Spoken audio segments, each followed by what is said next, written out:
त गरम हो गरम पुरा इ छाता उड बहिनी छाता छ हो छाता उड घर आइ हुन्छ कोही बेला घरमा लु बा सोचौँ त के सोच्नु मैले घाम चर्कामा लु अनि गन्ध गर्ने कसो गर्ने भिडियो चाहिँ गर्ने अरे हैन गर्ने सल्लाह गर्नु त गर्नै पर्छ नि लु कस्तो अलिक दामी खालको सोचौँ न अलिक गर्दै भिडियो त गर्नु भन्छ नि अन्त अलिकति छैन अब खालको हाम्रो त कन्टेन्ट क्रिएट गर्नु छ दिमागै पुग्दैन नि त अब त्यो गरौँ त्यो पनि गरिरहेको हुन्छ ठोकिहाल्छ हैन त्यो अर्कोसँग यता गरौँ त्यो पनि गरिरहेको छ हो कमेडी गर्नु कमेडी पनि अलिकति छैन चोरौँ चाहिँ नचोरौँ नि के अब अलिकति आइडिया त उयो गर्नु सक्छ नि हामीले अहिलेको जमानामा नचोरिकन कहाँ हुन्छ होइन मामा सबै ए टु जेड त कहाँ चोर्छ मजा आउँदैन फेरि मान्छेले यस्तो भन्छ नि फेरि कति हामीले देखेको पो 4-5 वटा होला त अघिको यसले कुरा गर्ने 4-5 वटाको त्यही त भने मैले त्यही अघिको भिडियो चाहिँ कतिको फोनमा रिचै भएको हुँदैन मैले भने नि त्यो गरेको राम्रो गर्दिनु सिन हैन गर्नुपर्छ हामी फोटोग्राफर दाजु छ त्यसो हैन फोटोग्राफर दाजु गर्नु पर्ने के चाहिँ गर्नु पर्ने यो गर्नुपर्छ भने चाहिँ 1 महिना जस्तो भयो प्लान हैन त्यो अस्ति दोकानमा त्यो चोर्ने थियो नि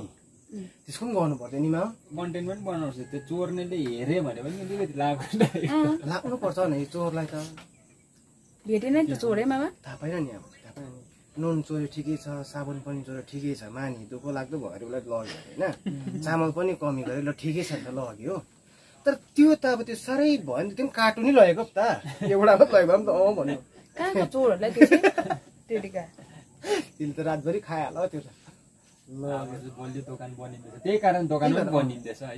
यो त तलको दोकान चाहिँ त्यो चाहिँ बेसी चोरेर बेसी कच्चा चोरेर चाहिँ अहिले पक्का बन्यो क्या अनि त्यो मुनिको दोकान चाहिँ अब भत्काउँछ पुरा रिपेयरिङ गर्छ रिपेयरिङ गर्ने अब त्यसलाई के ठिकै छ रोडको त्यो देख्नेमै राख्नु त अलिक मुनि पनि भएर होला कि हतपत देख्दैन दोकानै त्यो मुनि भएर दोकानै उँधो मुनि छ त्यो दोकान पनि मुनि मालिक पनि पुड्को सबै तल तल तलै छ अब त्यो के भन्नु अब कुन दिन सरेर तल्लो रोडमै निस्किन्छ जस्तो छ दब्बिएर है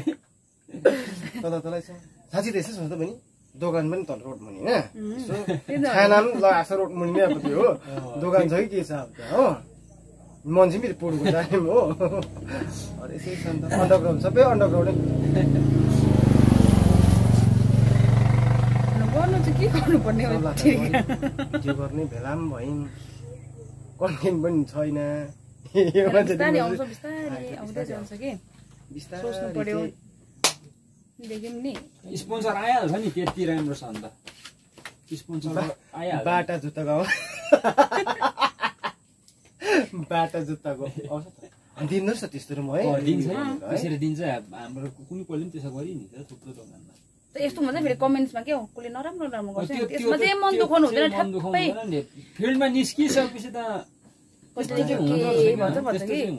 एउटा कमेन्टले पुरा लाग्छ हामीले एकखेप त्यो यो सानो दियोको भिडियो बनाएको थिएँ नि क्या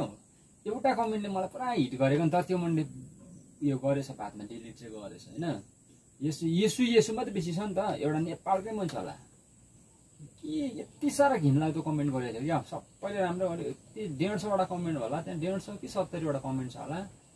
के यो इस्यु भन्या साला खाते कुनै के गर्ने लामो मेसेज पठाएको थियो कमेन्ट नि त्योले चाहिँ पुरा मनमा लागेको नि 2-3 सिमियनलाई पनि देखाएँ मैले होइन थुप्रोलाई देखाएँ स्क्रिनसट गरिहालेँ आउँछ त्यो मान्छेले पक्का डिलिट गर्नु को थियो त्यस्तो चाहिँ हुँदो रहेछ